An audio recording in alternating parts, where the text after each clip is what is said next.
ఆది దైవము నీవయ్యా ఆది దైవము నీవయ్యా నామము రూపము గుణములు లేని నామము రూపము గుణములు లేని ఆత్మజ్యోతివి నీవు శివా ఆత్మజ్యోతివి నీవు శివా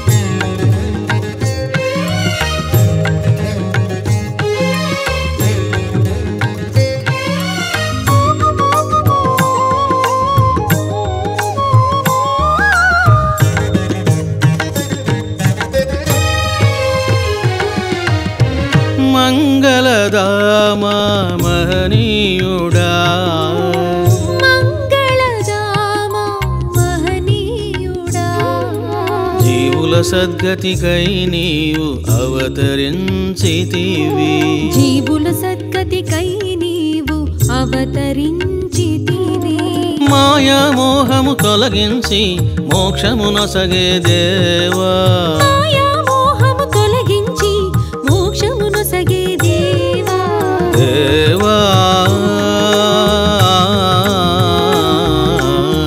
శిరిడి దేవా సానిదమణి నిదమగ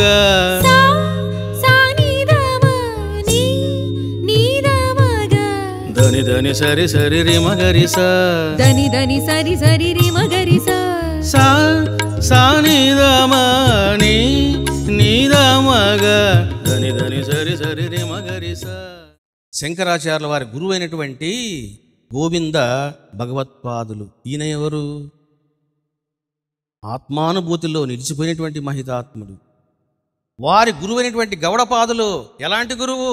బ్రహ్మజ్ఞాన నిష్ఠులు. చూశారా? కాబట్టి బ్రహ్మజ్ఞాన నిష్ఠులైనటువంటి గౌడపాదులు, గోవిందపాదులు ఇటువంటి మహాజ్ఞాన సంపన్నుల నుండి వచ్చినటువంటి వాడు ఆదిశంకరాచార్యుల వారు. జీవుడు వేరు దేవుడు వేరు అని ఎవరైనా అన్నారు అని అంటే వాళ్లకు బ్రహ్మజ్ఞానం కలగలేదు, విపరీత భావాలకు లోనైనారు అని బాగా తెలుసుకోవాలి. నేను అంటూ ఉన్నాను, సంస్కృతం నేర్చుకుంటే కాకిని గద్ద చేయొచ్చు, గద్దను కాకిని చేయొచ్చు. నలుపును తెలుపును చేయొచ్చు, తెలుపును నలుపును చేయొచ్చు. చూసారా? కాబట్టి కేవలము శాస్త్ర పాండిత్యముతో యుక్తితో నీవు వేదాన్ని సమర్థించి చెప్పినంత మాత్రాన అసత్యము సత్యము కాదు, సత్యము అసత్యము కాదు. అందుకనే ఉపనిషత్తును ఎప్పుడు కూడా పొరపాటును కూడా సొంతంగా అధ్యయనం చేయకూడదు. ఎవరి మాటలు చెబితే ఆ మాటలు వినకూడదు. ఎందుకు? చెప్పేవాడు కనుక రాంగ్ ట్రాక్లో ఉన్నాడా, నీవు కూడా రాంగ్ ట్రాక్లోకి వెళ్తావు. అప్పుడు ఏం జరుగుతుంది? కొన్ని జన్మలు వ్యర్థమవుతాయి. ఒక జన్మ కాదు, అనేక జన్మలు వ్యర్థమవుతాయి. కాబట్టి ఒక సిద్ధ గురువును ఆశ్రయించి, ఇక్కడ సిద్ధ గురువు అంటే ఎవరు? ఇదిగో ఆది శంకరాచార్యుల్లాగా ఆత్మ సాక్షాత్కారం పొందినటువంటి మహితాత్ముడినే సిద్ధ గురువు అని అంటారు. ఆ సిద్ధ గురువు యొక్క ముఖారవిందము నుంచి నీవు వినాలి. అది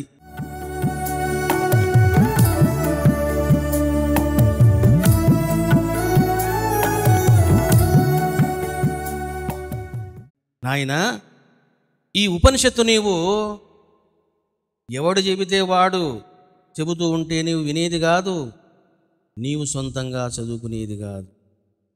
చూసారా? మీకు ఒక మంచి సన్నివేశం చెప్తే బాగా అర్థమవుతుంది. దాశరథి రంగాచార్యులు అన్నటువంటి ఒక మంచి విద్వాంసుడు ఉన్నాడు. వీరు రామాయణము, మహాభారతము, భాగవతము ఇలాంటి గ్రంథాలను సాంస్క్రిట్ నుంచి ఆంధ్ర భాషలో వచన రచన చేయడం జరిగింది. అంటే సాంస్క్రిట్లో ఉన్నటువంటి దానిని వచన రూపములో రచించడం జరిగింది. రామాయణం రచించిన తర్వాత వీరికి సన్మానం ఏర్పాటు చేశారు. దాశరథి రంగాచార్యులు సన్మాన సభకు వెళ్ళారు. మరి సన్మానం చేసేది ఎవరు అని అంటే విశ్వనాథ సత్యనారాయణ. మరి ఈయన ఎవరు అని అంటే ఈయన కవి సామ్రాట్. అది ఆయన యొక్క బిరుదు, కవి సామ్రాట్. అంటే కవులలో సామ్రాట్ లాంటి వాడు. ఈ విశ్వనాథ సత్యనారాయణ రామాయణం రచించాడని చెప్పేసి అతడిని సన్మానం చేయడానికి ఏర్పాటు చేయడం జరిగింది. సరే, కార్యక్రమం అంతా అయిపోయింది, అందరూ ఆనందించారు. ఇక్కడ బ్యూటిఫుల్ సన్నివేశం మనకు తెలుస్తుంది. వెంటనే ఈ యొక్క విశ్వనాథ సత్యనారాయణ అడిగాడు, ఏమి జరిగిందో. ఇదిగో వాళ్ళ మాటలనే చెప్తూ ఉన్నా, వాళ్ళని ఏదో విమర్శించడము, క్రిటిసైజ్ చేయడం కాదు. I'm saying the truth. Dasarathi Rangacharyulu తాను స్వయంగా ఇలా చెబుతూ ఉన్నారు. సభ ముగిసింది. విశ్వనాథ సత్యనారాయణ నన్ను గట్టిగా కౌగిలించుకున్నారు. దాశరథి, నువ్వు చాలా మంచి పని చేశావు, చాలా గొప్ప పని చేశావు, ఎవరు చేయలేని పని చేశావు. రామాయణాన్ని చాలా చక్కగా నీవు వచనంగా రచించావు అని కౌగిలించుకున్నాడట.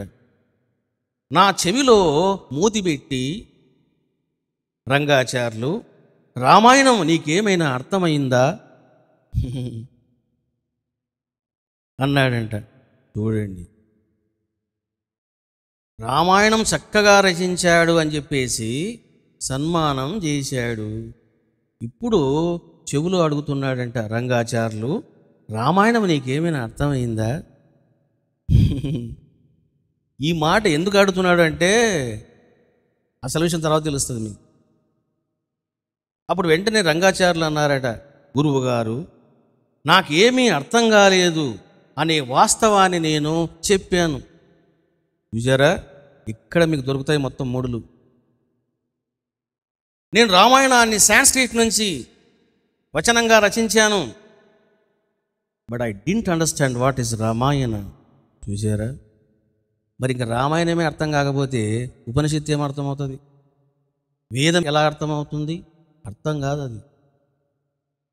వేదములో ఒక అక్షరానికి 100 అర్థాలు ఉంటాయి. ఒక్కొక్క అక్షరాన్ని నువ్వు తీసుకుంటే 100 వ్యాఖ్యానాలు వస్తాయి. మరి ఏ వ్యాఖ్యానం కరెక్టు? అన్నీ తప్పే. అనుభూతి నుంచి వచ్చినటువంటి వ్యాఖ్యానమే నిజమైనటువంటి వ్యాఖ్యానము. అప్పుడు రంగాచార్యులు అన్నారంట, గురువుగారు, మీ ముందు నేనెందుకు అబద్ధం చెప్తాను? ఉన్న వాస్తవాన్ని చెప్తూ ఉన్నా. దైవానుగ్రహం వలన, భగవంతుని యొక్క ప్రేరణ వలన నాకు ఆ పుణ్యం దక్కింది, నేను రచించాను, దట్స్ ఆల్. అంతేగాని నాకు అర్థం కాలేదు అన్నాడు. అప్పుడు చూడండి, ఇంక పెద్ద ఆయన అంటూ ఉన్నాడు, కవి సామ్రాట్ అంటూ ఉన్నాడు, 30 ఏండ్లు ఏడ్చిన ముండావాణ్ణి, నాకేం అర్థం కాలేదు, నీకేం అర్థమవుతుంది? చూసారా, 30 ఏండ్లు ఏడ్చిన ముండావాణ్ణి అంటున్నాడు. నాకే అర్థం కాలేదయ్యా, నీకేం అర్థమవుతుంది? అందుకే నీకు మెల్లగా అడిగాను. గట్టిగా అడితే బాగుండదు కాబట్టి. ఎందుకు? ఇంకా పుస్తకాలు ఎవరు కొనరు. ఇక్కడ 30 ఏండ్లు అని ఎందుకు అంటున్నాడంటే అక్కడ కూడా ఒక ట్విస్ట్ ఉంది. ఏమిటా ట్విస్ట్? ఈ యొక్క విశ్వనాథ సత్యనారాయణ గారు 30 సంవత్సరాలు శ్రమించి కఠోరంగా తపస్సు చేసి రామాయణ కల్పవృక్ష మహాకావ్యము అనేటువంటి ఒక మహా కావ్యాన్ని ఆయన రచించాడు. రామాయణ కల్పవృక్ష మహాకావ్యము. ఒకరెవరు? కవి సామ్రాట్. మరొకరెవరు? అక్షర వాచస్పతి. దాశరథి రంగాచార్యులకు బిరుదు ఏమిటయ్యాయంటే అక్షర వాచస్పతి. చూసారా? వీళ్ళిద్దరు కూడా రామాయణం అర్థం కాలే అని వాళ్ళే చెప్తూ ఉన్నారు, వాళ్ళే ఒప్పుకుంటున్నారు. ఎందుకంటే గురువులైనా, విద్వాంసులైనా, ఉపాసకులైనా, సాధకులైనా ఎప్పుడు కూడా నిజాయితీగా ఉండాలి. ఆధ్యాత్మిక జీవితంలో బడాయి పనికిరాదు. వీళ్ళు అలాంటి బడాయి పడలేదు, ఉన్న వాస్తవాన్ని చెప్పారు. 30 ఏళ్ళు నేను శ్రమించి రచించానయ్యా ఆ కావ్యాన్ని. I didn't understand what is Ramayana. చూసారా? అందుకని మీకు చెప్తున్నా నేను, బ్రహ్మజ్ఞానం అనేది విద్వాంసులు, పండితులు, సాధారణ గురువులు, ఆత్మదర్శనం పొందినటువంటి సన్యాసులు, స్వాములు, పీఠాధిపతులు, మఠాధిపతులు బోధించేది కాదు, సిద్ధ గురువులు బోధించేది మాత్రమే.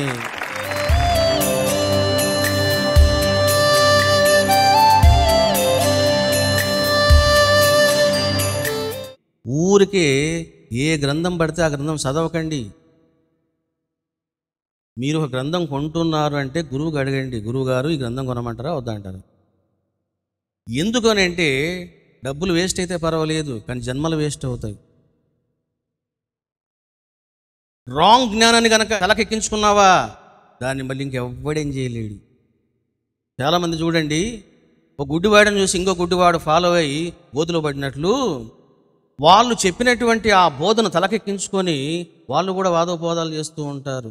ఎందుకు అని అంటే రాంగ్ ఫీడింగ్. అది నువ్వు క్యాసెట్లో ఏం రికార్డు చేస్తావో అది అదే పలుకుతుంది, ఇంక రెండోది పలకదు. ఉపనిషత్తు అనేది ఎక్కడ నేర్చుకోవాలో, ఎందుకు నేర్చుకోవాలో ఈ విషయాలను కూడా మీరు అర్థం చేసుకున్నారు. ఇక ఉపనిషత్తు అని మనం అన్నాం. మరి ఎన్ని ఉపనిషత్తులు ఉన్నాయి మనకు అని అంటే, టోటల్గా వేదములో 1180 ఉపనిషత్తులు ఉన్నాయి. చూసారా? మన మహర్షులు, మన యొక్క ఋషులు వాళ్ళు ఏం చేశారంటే, వాళ్ళు ధరించి బ్రహ్మానందాన్ని పొంది లోక కళ్యాణం కోసం, హైందవ ధర్మ పరిరక్షణ కోసము వాళ్ళు కృపతో ఉపనిషత్తులను మనకు అందించారు. మరి 1180 ఉపనిషత్తులు ఈనాడు మనకు లభ్యమవుతున్నాయా అంటే దారుణమైనటువంటి విషయం. ఈ భూమి మీదికి ఎందరో మహితాత్ములు వస్తూ ఉన్నారు, పోతూ ఉన్నారు, ఎన్నెన్నో చేస్తూ ఉన్నారు, కానీ మనిషి బాగుపడడం లేదు. కనీసము మన మహర్షులు మనకు అందించినటువంటి వేద వాంగ్మయాన్ని మనము కానీ, మన ప్రభుత్వాలు కానీ రక్షించుకోలేకపోయినాయి. ఈనాడు వేదములో ఎంత దొరుకుతుంది జ్ఞానం మనకు అని అంటే కేవలము ఒక 10% మాత్రమే దొరుకుతుంది. 90% లుప్తమైపోయింది, అంటే కాలంలో కలిసిపోయింది. చూసారా? ఇది కలియుగానికి పట్టినటువంటి దౌర్భాగ్యం.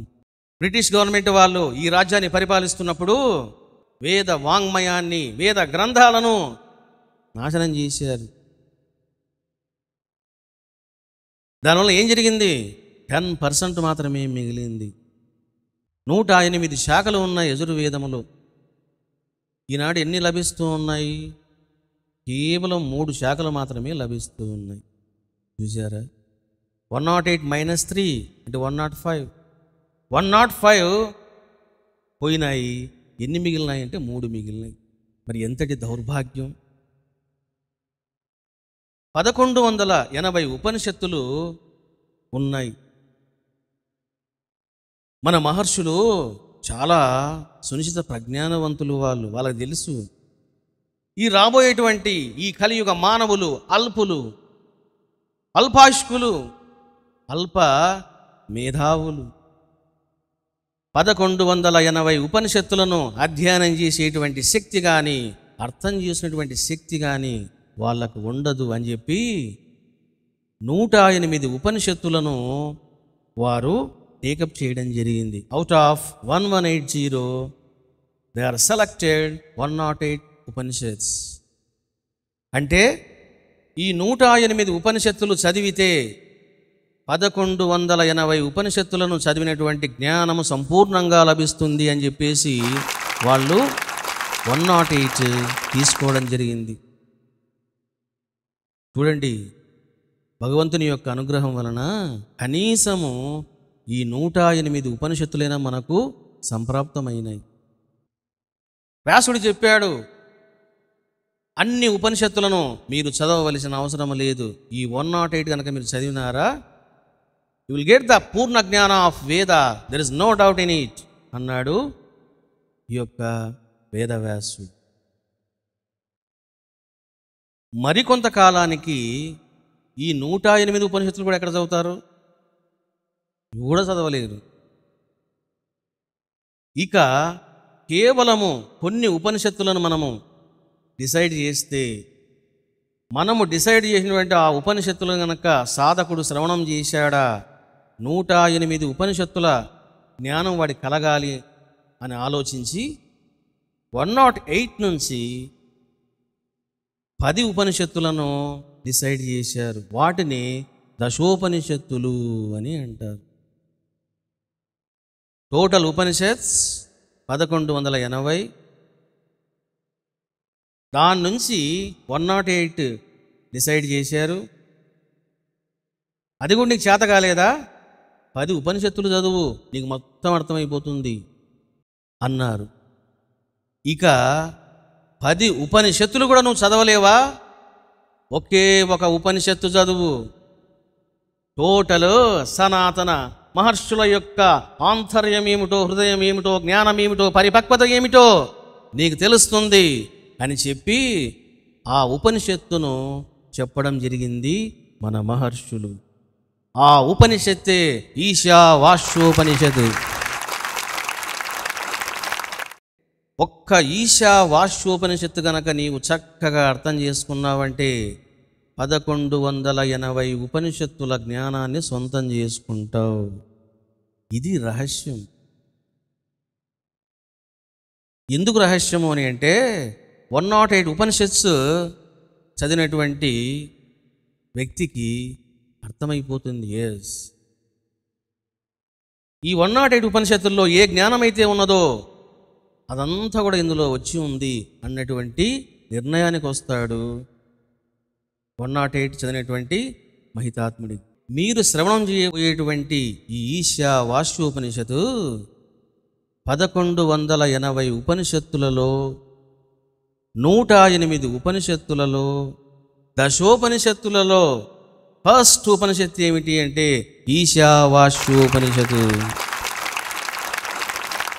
సర్వశాస్త్రాలకు, సర్వ వాంగ్మయానికి తలమానికం ఏమిటి అని అంటే ఈశావాస్యోపనిషత్తు.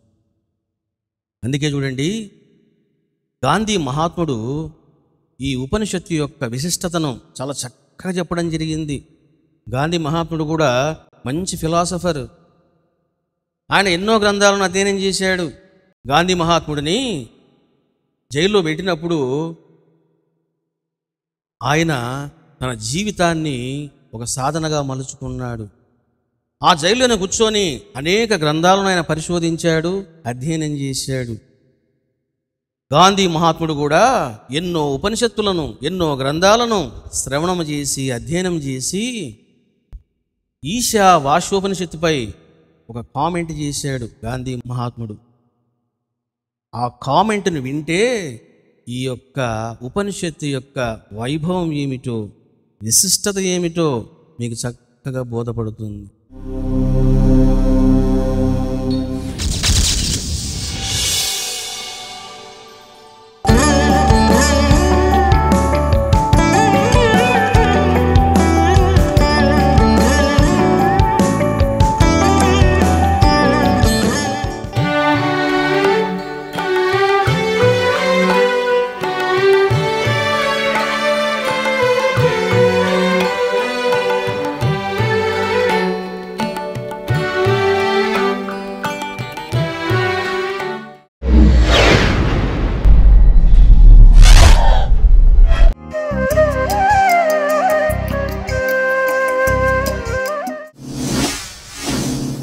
స్వామివారు శిరస్సు మీద తన హస్తం పెట్టినప్పుడు తల మొత్తం బరువుగా అనిపించింది. తర్వాత కళ్ళు తెరిచి చూద్దాం అనుకున్నా కానీ కళ్ళు తెరవలేకపోయినా మొత్తం తెలుపు వర్ణం కనిపించింది. అందులో బాబా గ్రీన్ కలర్ డ్రెస్ వేసుకొని కూర్చున్నాడు. అప్పుడు ఎవరో ఇద్దరు వచ్చి షేకాయినిచ్చుకున్నారు. మళ్ళీ తర్వాత నాకు మొత్తం లంగ్స్లో పట్టి తిప్పినట్టు అనిపించింది. చాలా ఏడుపు వచ్చింది. మళ్ళీ చివరికి స్వామివారు వచ్చి తలపైన మళ్ళీ చేయి పెట్టినప్పుడు మెలకు వచ్చింది. కళ్ళు తెరవరాలేదు. పాట వినిపించింది, అప్పుడు కూడా కళ్ళు తెరవరాలే. చివరికి మళ్ళీ స్వామివారిని నేను తలుచుకున్నా. అప్పుడు మళ్ళీ వైట్ కలర్లో స్వామివారే కనిపించారు. అప్పుడు మెల్లిగా కళ్ళు తెరిచాను.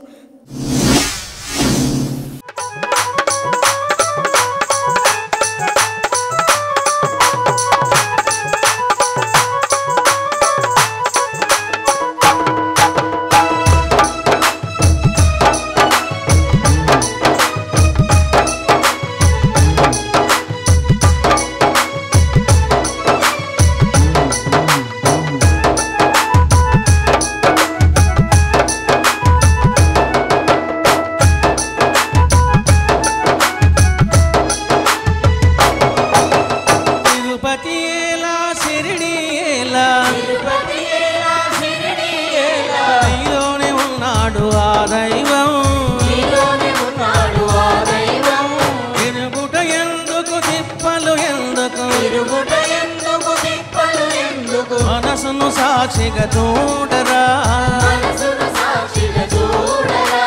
మనసును స్థిరముగా నిలుపుమురా,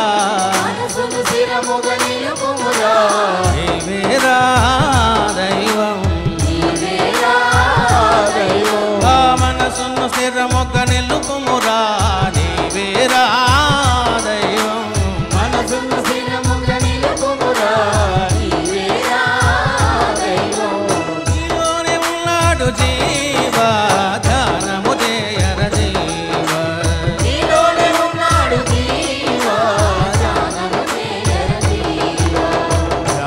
చేయర జీవా మంగళము సాయీశ్వరా, మంగళము సాయీశ్వరా, జయ మంగళము శివ సాయీశ్వర, జయ మంగళము శివ సాయీశ్వర.